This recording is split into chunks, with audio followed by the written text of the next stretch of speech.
안타깝지만 믿었으나 멸망으로 마치는 수가 생기지요. 오늘 본문에서 말씀하고 있는 것처럼 그것은 처음부터 믿지 않았던 것과 다를 바가 없는 결과를 가져오게 되는 것입니다.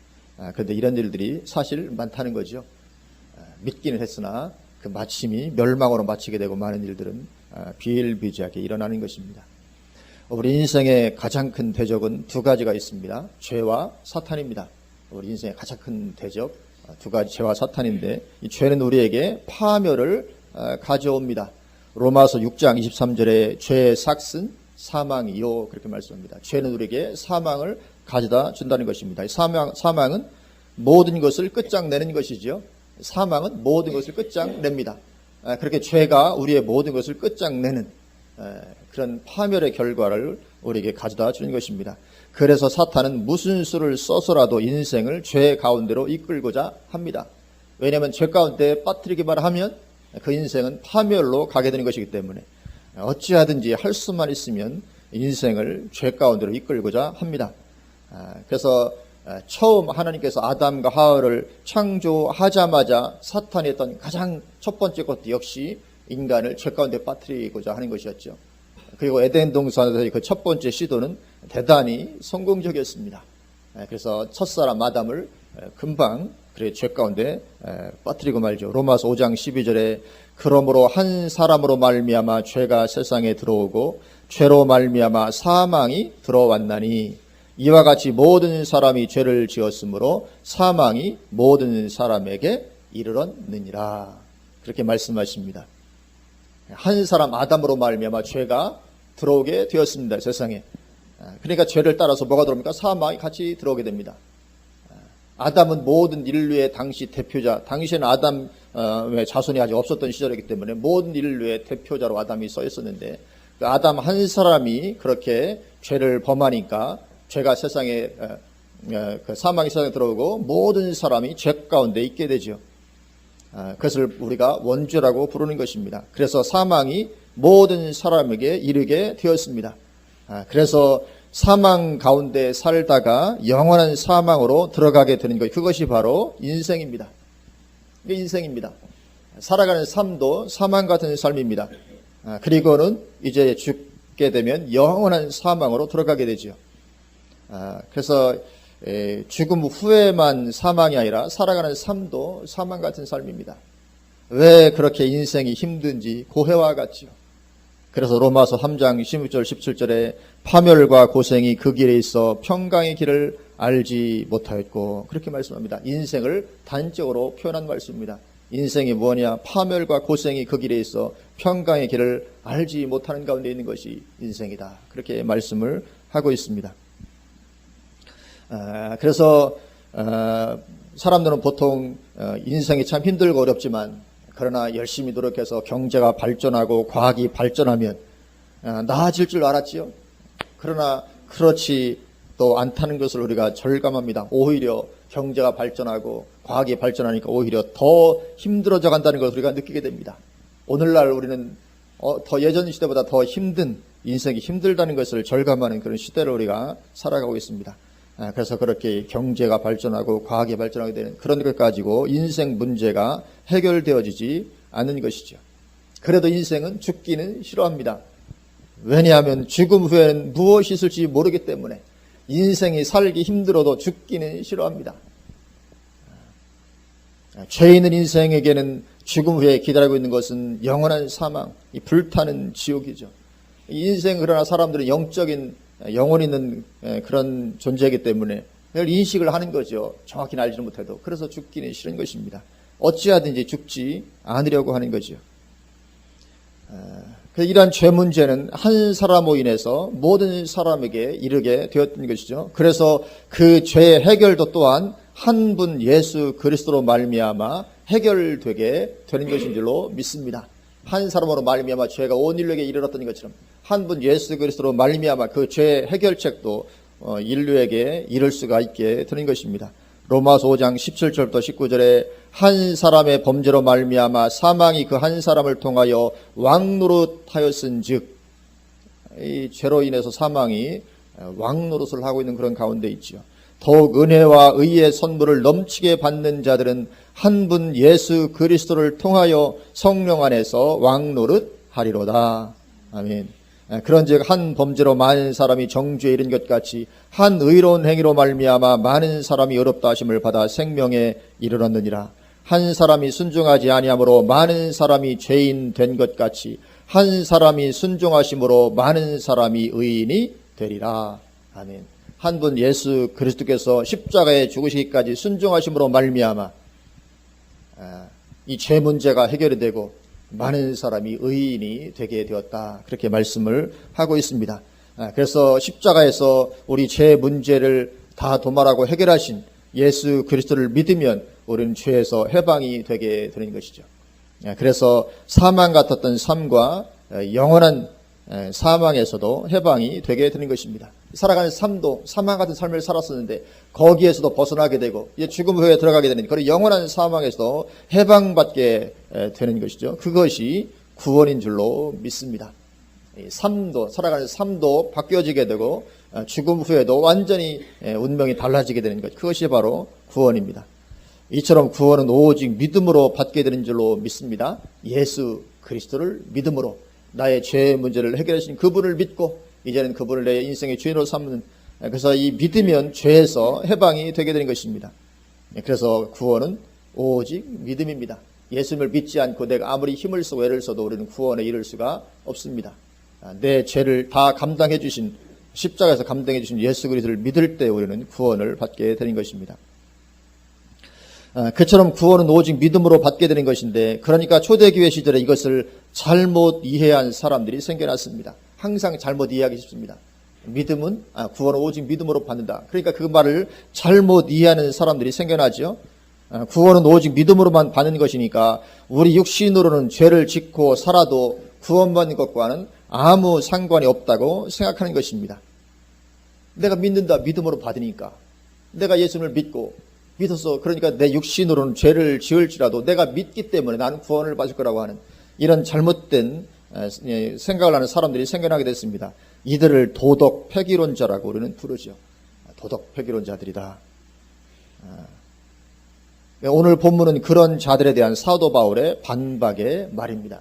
초대교회 때부터 그 교회 초기부터 이런 잘못된 생각을 가진 사람들이 생겨나게 됩니다. 빗나간 사람들이. 그들에서 사도 바울이 오늘 반박을 하고 있습니다. 오늘 본문 18절을 보면 내가 여러 번 너희에게 말하였거니와 이제도 눈물을 흘리며 말하노니 여러 사람들이 그리스도의 십자가의 원수로 행하느니라. 이 사도 바울이 눈물을 흘리며 말합니다. 왜요? 이들이 예수 안 믿는 사람들이 아니거든요. 예수 안 믿는 사람들이 아닌데 이미 예수를 믿는 사람들인데 예수를 믿으면서도 그 많은 사람들이 그리스도의 십자가의 원수로 행하고 있다는 것 때문에 눈물을 흘리면서 말을 하는 것입니다. 그러니까 그들이 그 앞절에는 17절처럼 해야 될 텐데 17절 뭐라고 말씀합니까? 형제들아, 믿는 그리스도를 가리키는 거죠. 형제들아, 너희는 함께 나를 본받으라. 그리고 너희가 우리를 본받은 것처럼 그와 같이 행하는 자들을 눈여겨보라. 이렇게 나를 본받으라. 사도 바울이 신앙생활을 어떻게 하는지, 사도 바울이 어떠한 믿음을 가지고 신앙생활을 어떻게 하는지 그것을 좀 본받으라. 그러면 신앙이 올바르게 될 텐데 그렇지 아니하고 18절처럼 행하는 이런 사람들이 있다는 거죠. 그래서 눈물을 흘리며 말하는 것입니다. 그래서 믿는 사람인데도 십자가의 원수로 행하는 것이 가능하다는 거죠. 안타깝지만 믿으면서도 십자가의 원수로 행하는 것이 가능합니다. 그래서 이 도덕 폐기론자처럼 행하는 것은 그리스도의 십자가의 원수로 행하는 것이라는 것이죠. 왜냐하면 그들은 십자가를 무력화시키는 것이기 때문에 그렇습니다. 십자가로 죄 문제를 해결했는데 또다시 죄 가운데로 들어가게 되는 것이기 때문에 그렇죠.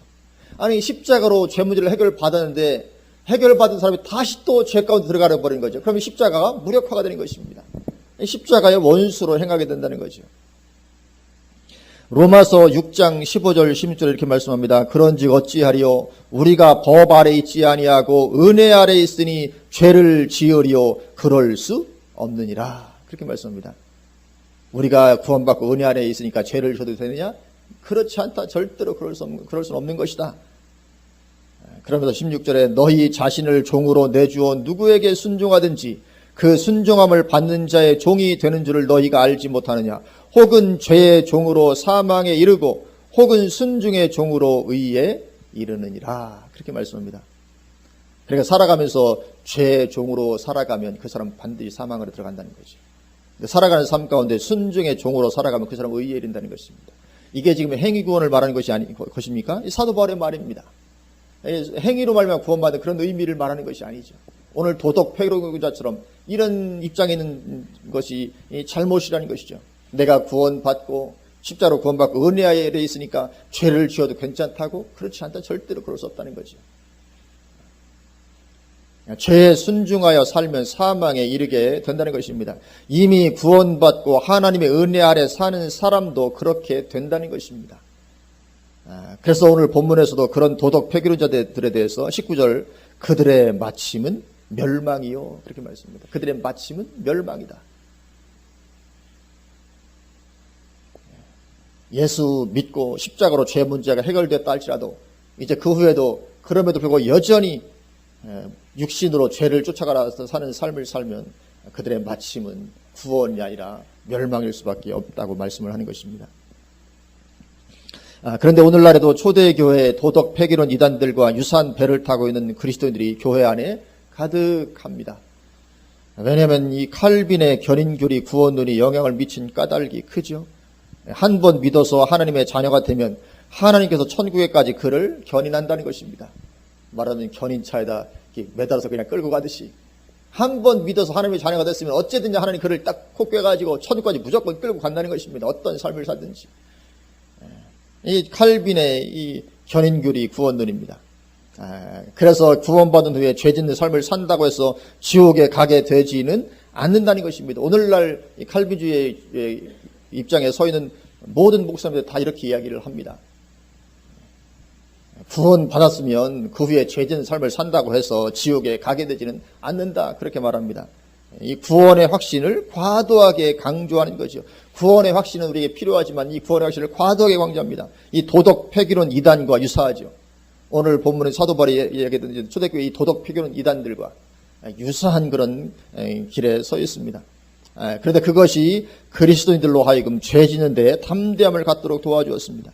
그렇지 않아도 인생 안에는 죄의 경향성이 구원받은 그리스도인이라 할지라도 있는 것인데 그래서 죄 짓지 않고 살아가기가 힘든 것인데 이 칼빈의 구원론이 그 죄의 경향성이 터져나올 수 있는 빌미를 제공한 것이죠.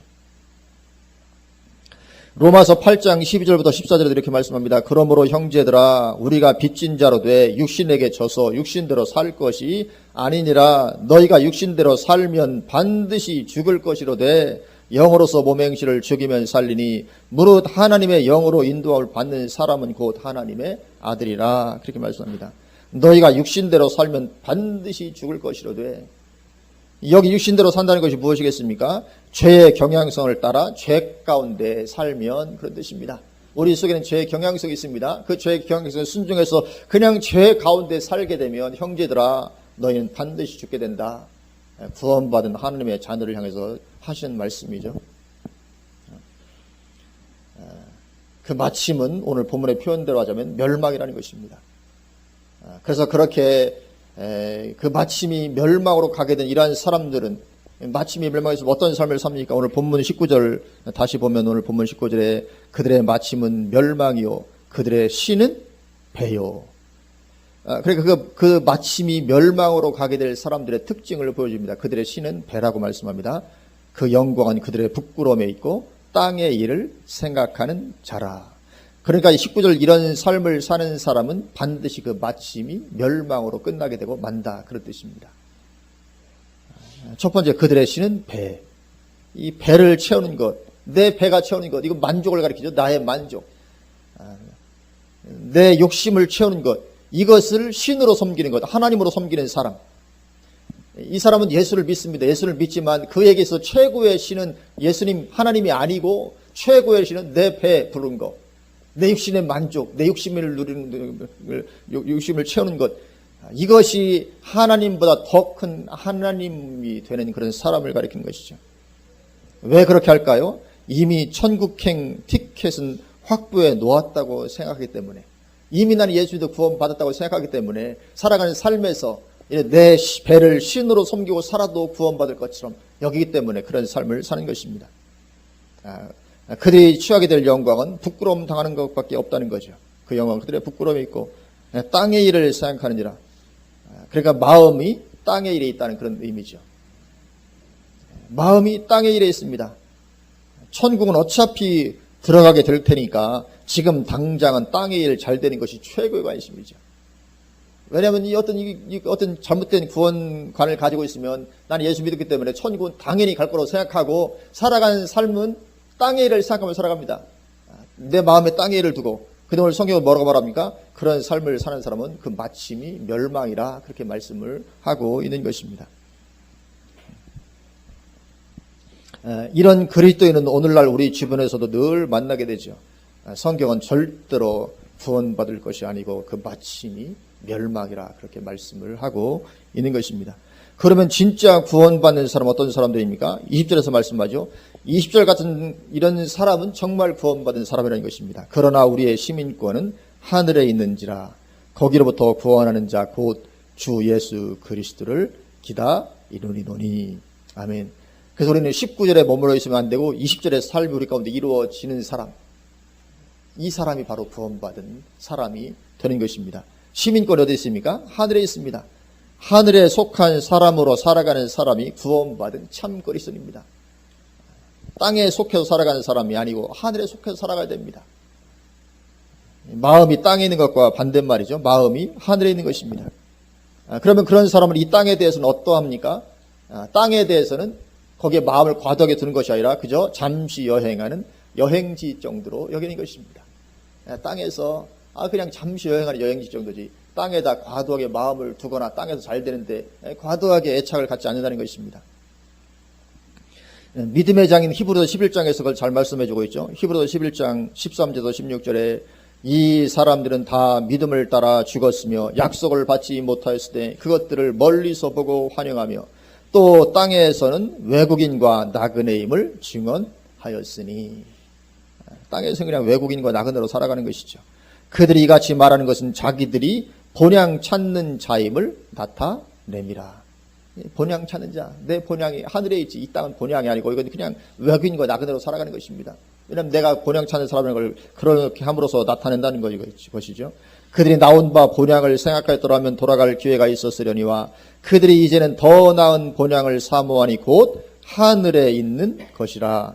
이러므로 하나님이 그들의 하나님이라 일컬음 받으심을 부끄러워하지 아니하시고 그들을 위하여 한 성을 예비하셨느니라.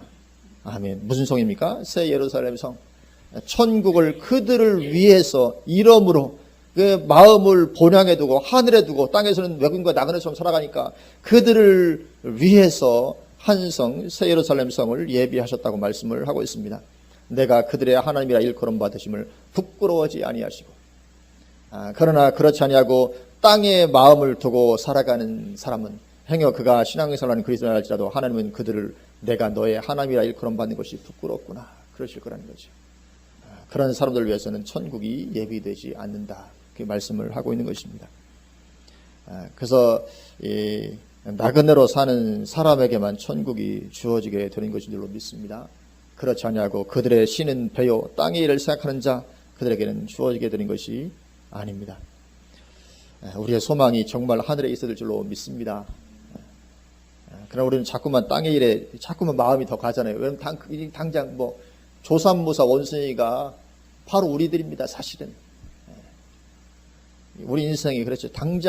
당장의 일이 하여튼 커 보이고, 그러나 거기에 마음을 과도하게 두고 살아가면 이거 위험하게 되는 것입니다. 오늘 본문 20절 또 하반절을 보면 거기로부터 구원하는 자 곧 주 예수 그리스도를 기다리노니, 그렇게 말씀합니다.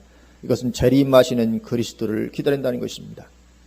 그러니까 하늘 시민으로 사는 사람은 예수님의 재림을 기다리되 간절히 기다린다는 그런 의미가 들어있습니다. 간절히 기다리는 사람입니다. 우리의 시민권은 하늘에 있는지라 이 사람은 예수님의 재림을 간절히 기다리는 삶을 살아갑니다. 그래서 이것이 내 신앙의 시금석이 될 수가 있습니다. 그래서 이 재림을 간절히 소망하며 기다리는가, 아니면 땅의 일 잘 되기를 간절히 소망하며 기다리는가? 이것이 내 신앙을 분별하는 시금석이 될 수가 있죠. 물론 우리는 땅의 일에도 마음을 두짓기는 두지만 그런 어떤 게 더 크냐 하는 거죠. 주님의 재림에 대한 소망이 더 큰가? 땅의 일 잘 되기를 바라는 것이 더 소망이 큰가? 우리가 그것을 보면 우리 신앙을 분별할 수 있는 시금석이 되게 되는 것이죠. 그래서 먼 곳으로 여행 떠난 사람이 여행지에서 즐기는 맛이 너무 좋다 보니까 집에 돌아올 비행기 삭까지 다 써버리고 즐기고 있다면 얼마나 이 어리석은 사람인가 하는 것이죠. 집에 갈 걸 다 잊어버렸습니다. 여행이 너무 좋으니까. 그런데 그런 식으로 사는 그리스도인이 너무 많다는 것입니다. 이 세상이 너무 좋아 보여서 천국 가야 되는데 천국 갈 어떤 전혀 대비를 하지 아니하고 그냥 이 세상에서 즐기고 다 써버리고. 그렇기 때문에 우리는 항상 우리 마음은 하늘에 있어야 될 줄로 믿습니다. 땅에서 살고 있지만 마음만은 하늘에 두고 하늘 시민으로 살아가야 되죠. 그리고 거기로부터 재림하실 그리스도께 우리의 소망을 두어야 되는 줄로 믿습니다. 그런데 이것이 너무나도 우리를 자꾸 우리의 마음에서 떠나기 쉬우니까 우리는 아침에 깨어서 일어나면 먼저 이 하늘 의식부터 깨우고 하루를 시작할 필요도 있을 줄로 믿습니다. 이러면 가장 먼저 내가 하늘 시민이지, 하늘에 속한 사람으로서 어떤 이 인식부터 가지고 하루를 시작하는, 그렇지 않으면 그냥 하루 살아버리면 이 완전히 땅의 일 속해서 살아가기가 쉬운 거죠. 일어나자마자 이 하늘 의식부터 일깨우고 하루를 시작할 필요도 있는 줄로 믿습니다. 예수님의 재림이 우리의 소망인 줄로 믿습니다. 예수님께서 재림하신 후에 하나님의 자녀들이 누리게 될 영광은 엄청난 것입니다. 오늘 본문 21절에도 보면 21절에 그는 만물을 자기에게 복종하게 하실 수 있는 자의 역사로 우리의 낮은 몸을 자기 영광의 몸의 형체와 같이 변하게 하시리라. 아멘. 만물을 자기에게 복종하게 하실 수 있는 자의 역사, 이 창조주 하나님의 그 능력이죠. 창조주 하나님의 이 능력으로 우리 이 낮은 몸을 자기 영광의 몸의 형체같이 변하게 하실 것이다. 주님 재림하실 때 우리가 대단할 줄로 믿습니다. 우리가 얼마나 엄청난 존재로 변화될지요. 우리의 소망인 줄로 믿습니다. 그래서 이것 바라보고 사는 사람이 그리스도인이라는 거죠. 이것 바로 지금 우리가 참 형편없으니까 여기서 좀 더 잘 되기 위해서 애를 쓰는 것이 아니라 정말 완전히 새롭게 될 주님의 재림 때 내가 변화될 그거 바라보며 사는 사람, 그 사람이 바로 그리스도인인 것이죠. 그래서 그렇지 아니하고 예수 믿는다고 말하고 교회도 다니고 때로는 봉사도 하지만 그 마음 중심에 땅의 일을 가지고 있고 육신의 만족을 하나님보다 더 크게 여기는 사람은 실제로는 그리스도인이 아닌 것입니다. 아직 그리스도 안에서 하늘 영광을 보지 못한 그런 사람인 것이죠. 그래서 사도 바울은 자신이 다 이뤘다는 자세로 그렇게 태만히 살지 않았습니다. 오늘날 많은 그리스도인이 나는 구원에 대해서 다 이루었어. 나는 반드시 나는 구원받게 될 사람이다. 그래서 그걸 과도하게 확신하고 세상을 죄 가운데 살아가는 사람이 무수히 많은데 사도 바울은 절대로 그렇게 태만한 자세를 가지고 살지 않았다는 것이죠. 몇 절 앞에 올라가서 11절 말씀 보면 오늘 본문 몇 절 앞절을 위에 올라가서 11절 보면 이렇게 말씀합니다. 11절 어떻게 해서든지 죽은 자 가운데서 부활에 이르려 하노니. 그래 오늘날 신학에 비춰보면 이것은 잘못된 것이죠. 그렇죠? 아니 이미 부활 얻은 건데 이미 구원 받았는데 또 어떻게 해서든지 죽은 자 가운데서 부활에 이르려고 그렇게 애를 쓰냐. 신학적인 관점으로 보면 사도 바울의 관점은 잘못된 관점입니다. 그러니까 오늘날 신학이 얼마나 진리에서 벗어난 경우가 많은지 모릅니다. 사도 바울 절대로 난 구원 확신을 가지고 있고 우리는 전도하고 누가 영접하면 구원 확신을 주기 위해서 아주 애를 씁니다. 구원받다. 구원 확신을 집어넣기 위해서 애를 쓰지만 그러나 사도 바울조차도 난 어떻게 했든지 내가 죽은 자 가운데서 부활을 이루려고 지금도 애를 쓰고 있다. 이렇게 말을 하고 있습니다. 부활을 따놓은 당상으로 여기지 않았다는 것입니다. 그러니까 오늘날 이 과도한 구원의 확신과 상반되는 것을 보게 됩니다. 오늘날은 어떻게 살든 구원받으려는 과도한 구원의 확신이 넘치고 있는데 절대로 사도 바울은 그렇지 않았다는 거죠. 사도 바울은 과도한 구원, 물론 사도 바울은 자신이 구원받았다는 것을 알지요. 그러나 그럼에도 불구하고 그 부활을 따놓은 당상으로 여기고 있지는 않았다는 것입니다. 어떻게 했으니 내가 이르려고. 그래서 12절도 보면 12절 내가 이미 얻었다 함도 아니요. 분명히 이미 얻은 게 맞잖아요. 그렇죠? 구원받은 게 맞습니다. 그럼에도 불구하고 내가 이미 얻었담도 아니요 온전히 이루었담도 아니라, 이건 지금 구원에 대해서 말하고 있는 것입니다. 부활에 대해서, 구원에 대해서. 내가 이미 얻었담도 아니요 온전히 이루었담도 아니라 오직 내가 그리스도 예수께 잡힌 바 된 것을 잡으려고 달려가노라. 여전히 사도 바울은 지금도 달려가고 있습니다. 부활에 이르기 위해서, 온전한 구원에 들어가기 위해서 달려가고 있는 것입니다. 이것이 우리의 동일한 자세가 되어야 되는 것입니다. 그렇지 아니하고 온전히 이루었다고 생각하는 순간 우리 어떻게 됩니까? 넘어지는 길로 들어서고 맙니다. 그죠? 섰다고 생각하는 자마다 넘어질까 조심하라. 이 구원에 대해서도 나는 이제 이미 구원받은 사람이라고 과도한 구원의 확신을 갖는 순간 넘어질 수가 있는 것입니다. 그래서 사도 바울은 그런 과도한 구원의 확신을 가지고 살지 않았던 것을 보게 되죠. 그래서 사도 바울은 여전히 달려갑니다. 그 다음 절도 계속 말씀하죠. 13절, 형제들아 나는 아직 내가 잡은 줄로 여기지 아니하고.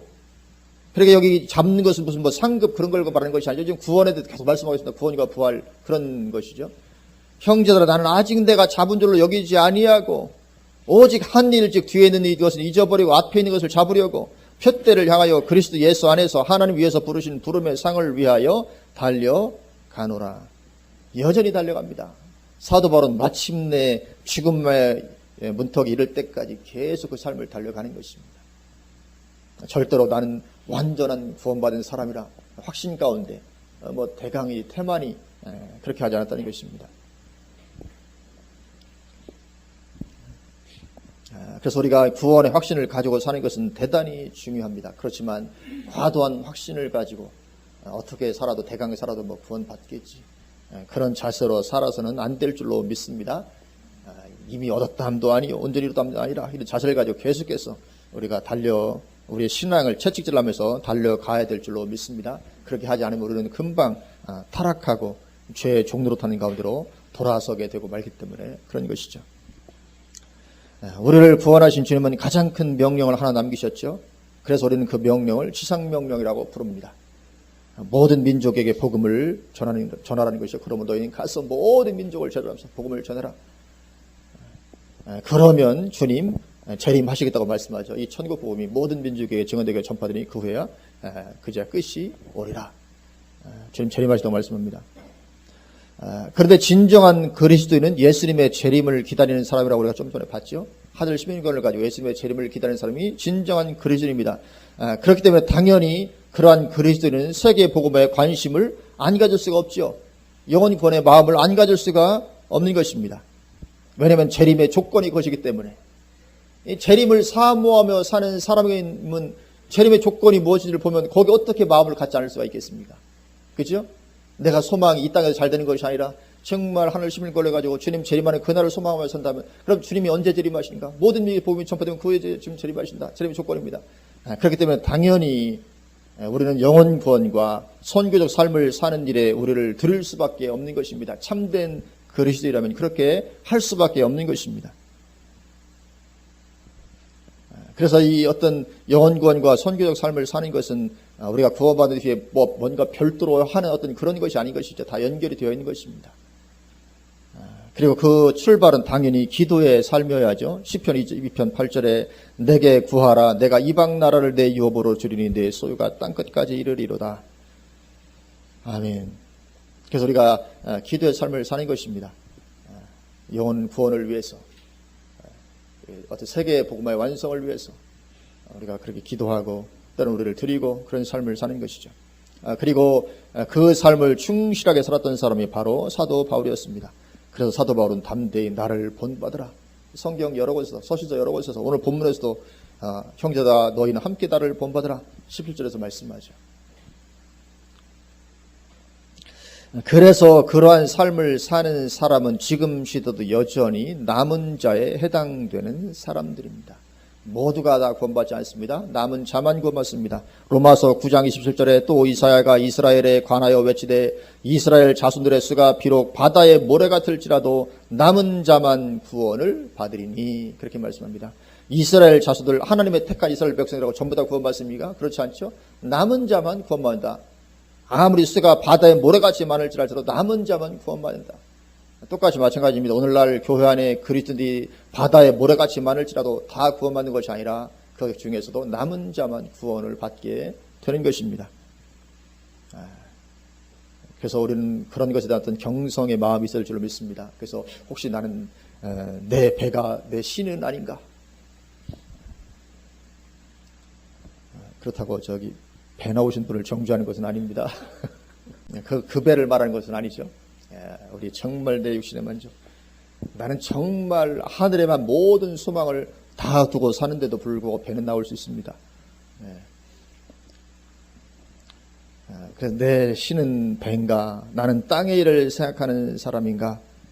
우리가 돌아보면서 정말 하늘 시민으로 살아가는 참 믿음의 사람 우리가 다 되실 수 있기를 주님의 이름으로 축원을 드립니다. 아멘. 기도하시겠습니다.